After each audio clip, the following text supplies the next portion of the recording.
Veins తో బాధపడుతున్నారా? భారతదేశంలోనే బెస్ట్ ట్రీట్మెంట్ అందించే ఏకైక హాస్పిటల్ ఏవిస్. నమస్తే గురుగారు. శ్రీమాత్రే నమః. శ్రీమాత్రే నమః. గురుగారు, పౌర్ణమి, అందులోనూ హోలీ పౌర్ణమి. సో ఈ రోజు ప్రాముఖ్యత, విశిష్టత గురించి ముందుగా కాముడిని కాల్చుకుంటామే, ఇంట్లో ఉన్న పాతనంతా తీసుకొచ్చి పెట్టేస్తాం. కానీ అందులో యూస్ఫుల్, నాట్ యూస్ఫుల్ థింగ్స్ కూడా పడేస్తున్నారు. దానికి ఒక లక్షణం ఉంది, దానికి ఒక విధానం ఉంది కదా. అదొక్కసారి ముందుగా మనం గుర్తు చేసుకుంటే మళ్ళీ మన పాత రోజులు వచ్చేస్తాయేమో. అవునమ్మా. అంటే యాక్చువల్గా మనకి శాస్త్రంలో చెప్పింది ఏంటంటే హోలీకి అండ్ అదేవిధంగా భోగికి ఇంట్లో ఉండేటువంటి ఇంక ఇది పనికిరాదు అని అనుకునేటువంటి ఏదైనా దోషం ఏర్పడినటువంటి దాన్ని తీసుకెళ్ళి అందులో వేసేయాలి. అంటే అదే కదండి గురుగారు, జ్యేష్ఠాదేవి అంటే ఆ బ్యాడ్ని తీసేయడమే కదా. అంతే కదమ్మా. ఇప్పుడు మనం వస్త్రాలు ధరిస్తాం. ఇప్పుడు బెదవాళ్ళంటే పాపం వాళ్ళకి లేక చిరిగినవి కట్టుకుంటారు. ఉన్నవాళ్ళైనా కనీసం చిరిగిన వస్త్రాలు కట్టుకోకూడదని చెప్తుంది శాస్త్రం. కొన్నికి కన్నాలు పడ్డము అట్లా ఉంటాయి, ధరించకూడదట.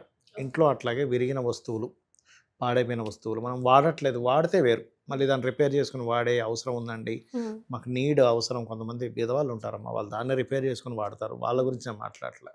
కానీ ఇంట్లో చాలామంది తెలియక ఏం చేస్తారంటే కుర్చీ ఉంది విరిగిపోయింది, దాన్ని అట్లా మూలన పెడుతూ ఉంటారు. అది ఏ జోన్లో అయితే పెట్టారో, ఇంట్లో మొత్తం మనకి 16 జోన్స్ ఉంటాయి. అది ఏ జోన్లో ఆ వస్తువుని మీరు విరిగిపోయిన వస్తువుని పెట్టారో సంబంధించిన కారకత్వం పాడవుతుంది.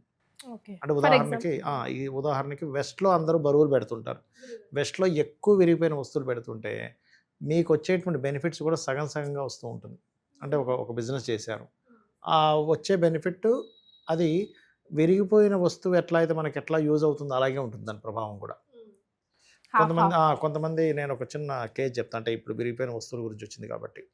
ఒక వ్యక్తి చాలా టాలెంటెడ్, ఆయన ఇంటికి వాస్తుకు వెళ్ళినప్పుడు బయటికి కనిపించట్లేదు దోషం ఎక్కడా కూడా. ఆయన ఏమంటున్నా అంటే, లేదు సార్ నాకు ఎప్పుడు ప్రమోషన్ అనేది చాలా ప్రాబ్లమాటిక్ అవుతుంది, ప్రతి కంపెనీలో నన్ను అప్రిషియేట్ చేస్తారు, నేను మంచి ఇది ఇస్తాను, కానీ ప్రమోషన్ దగ్గరికి వచ్చరికి ఏదో ఇబ్బంది పడుతుంది. అంటే ఏమి ఫాల్ట్ వస్తుంది అని చెప్పి చూస్తే పైన మనకి బాత్రూమ్ పైన అల్మార్ అలా ఉంటుంది, అది తీస్తే లోపల విరిగిపోయిన కుర్చీ ఉంటుంది అక్కడ. సీట్ అనేటువంటిది ఏంటంటే వాళ్ళ పొజిషన్ అది ఇరిగిపోయింది సౌత్ వైపు ఉంది. సౌత్ ఈజ్ ది కారక ఆఫ్ మనకి ఎవరికైనా ఇంట్లో కనుక సౌత్ జోన్ పాడైందంటే, పాడవడం అంటే ఎట్లా అంటే అక్కడ బాత్రూమ్స్ పెట్టడం కానీ, లేకపోతే అక్కడ కలర్స్ బ్లూ కలర్స్ వేయడం కానీ, బాగా పెరగడం లేదా బాగా తగ్గడం కానీ సౌత్ తగ్గితే ఏం కాదు, కానీ ఎక్కువ పెరగకూడదు సౌత్. ఏమవుద్దంటే ఆ ఎనర్జీ పెరిగిపోయి, లేకపోతే ఇప్పుడు నేను చెప్పినట్టుగా విరిగిపోయిన వస్తువులు పెట్టడం కానీ జరిగితే ఏమవుద్దంటే మీకు కెరీర్ మీద ఎఫెక్ట్ పడుతుంది. ఎవరికైనా కెరీర్లో బాగా ఎఫెక్ట్ ఉంది అనుకునేవారు చిన్న టిప్ చెప్తా. గ్రీన్ బల్బ్ ఉంటుంది, సౌత్లో పెట్టి చూడండి గ్రీన్ బల్బ్, మీ కెరీర్లో డెవలప్మెంట్స్ పెరుగుతాయి.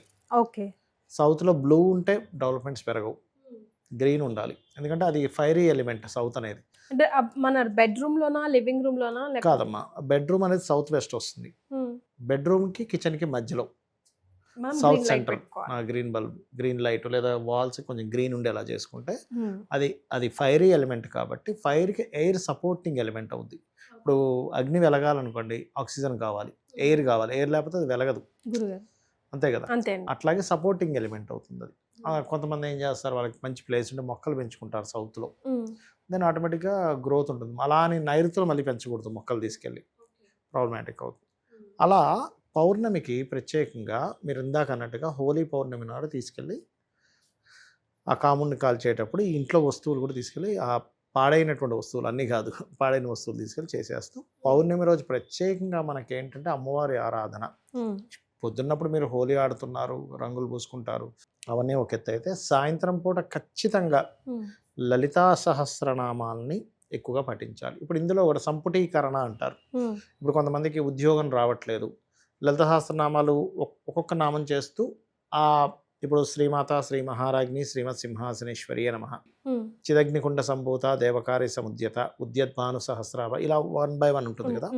ఇలా చెప్పేటప్పుడు శ్రీమాత శ్రీ మహారాజ్ని శ్రీమత్ సింహాసనేశ్వరి మధ్యలో ఓం మాణిక్యం ఒకటాకార జానుద్వై విరాజితాయ నమః, మళ్ళీ అట్లా 1 by 1 చేస్తూ మధ్యలో ఆ లైన్ పెట్టి మళ్ళీ నెక్స్ట్ లైన్ అలా కనుక చేసుకున్నట్లయితే. ఇప్పుడు మీరు చెప్పిన సెకండ్ మంత్రం దేనికి సంబంధించింది గురుగారు? జాబ్కి సంబంధించింది.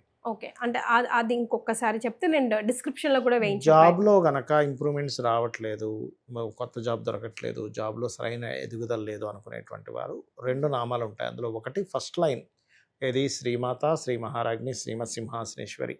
ఇది ఫస్ట్ జాబ్ రావడానికి. కానీ ఉన్న జాబ్లో ఇంప్రూవ్మెంట్స్ రావాలి అంటే కనుక ఓం మాణిక్య మకుటాకార జానుద్వయ విరాజితాయే నమః ఇది చేసుకోవాలి.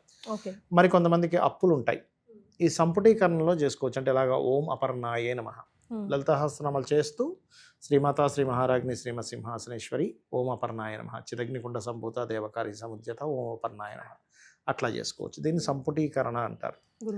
అలా చేసుకోవచ్చు. లేదా సింగిల్గా ఓం అపర్ణాయ నమః మంత్రం కూడా చదువుకోవచ్చు. అంటే ఇంకొంచెం ఎక్కువ పవర్ అనమాట. ఇది సంపుటీకరణ చేస్తే ఎక్కువ బలం ఉంటుంది, ఇంకొంచెం ఎక్కువ బలం ఉంటుంది అనమాట. అలాగా ఒక్కొక్క దానికి ఒక్కొక్క మంత్రం చేస్తూ పర్టికులర్గా ఈ పౌర్ణమి వచ్చినప్పుడల్లా కూడా ఏంటంటే మీరు లలిత చదువుతూ శనివిడి గనక నైవేద్యంగా పెట్టి ఇంట్లో పిల్లలకి ఇస్తే చిన్నప్పటి నుంచి మెచ్యూరిటీగా ఉంటారు పిల్లలు. కొంతమంది చూడండి తొందరగా చిన్న విషయాలకి బాధపడిపోవడము, అంటే తట్టుకునే శక్తి వస్తుంది. ఈ పౌర్ణమి చంద్రుడు ఉంటాడు కదా, చలివిడి, ఇంత చలివిడి చక్కగా మా ఇంట్లో ఇప్పటికీ చేస్తుంటారు. మా నాన్నమ్మ అయితే మేము చిన్నగా ఉన్నప్పుడు చేసేది. ఇంత చలివిడి చేసి 2 అరటిపళ్ళు ఆకు, ఒక దీపము, అగరబత్తి ఇవన్నీ వెలిగించి అమ్మవారికి నైవేద్యంగా పెట్టి లలిత చదువుతారు. ఆరు బయట కానీ బిల్డింగ్ మీద కానీ బాల్కనీలో చంద్రుడిది పడేటట్టుగా చూసుకొని ఆ కిరణాలు పడేలాగా పెడతారనమాట. పెట్టినప్పుడు ఆ చంద్ర కిరణాలు చంద్రమా మనసో జాత అంటారు. అంటే చంద్రుడు మనసుకు కారకుడు. ఎవరి జన్మజాతకంలో అయినా చంద్రుడు కనుక పాడైతే ఏమవుతుందంటే వాళ్ళ లైఫ్లో చాలా ఇబ్బందులు పడుతూ ఉంటారు. స్ట్రెస్ఫుల్ లైఫ్ ఉంటుంది, చాలా స్ట్రెస్ఫుల్ లైఫ్, చాలా ఇబ్బందులు పడుతూ ఉంటారు. ఓకే, సో ఈ చంద్రుడికి సంబంధించిన రెమెడీ కూడా జరుగుతుంది ఇందులో. జరిగినప్పుడు ఏమవుద్ది, మానసిక రుగ్మతలు పోవడం, వీళ్ళకి మనశ్శాంతి ఉండడం. మనం చూడండి అన్నీ ఉన్నా నాకు మనశ్శాంతి లేదు, అన్నీ ఉన్నా నాకు మనశ్శాంతి లేదండి అంటూ ఉంటారు. ఆ మనశ్శాంతి అనేటువంటిది వీళ్ళకి లభిస్తుంది. ముఖ్యంగా ఈ హోలీ పౌర్ణమి రోజు ఎవరైతే చేస్తారో అది.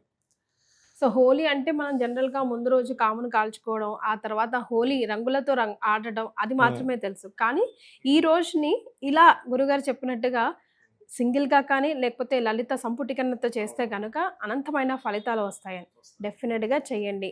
ముందు రోజులంతా మనవే, అంతే కదా గురుగారు? శ్రీమాత్రే.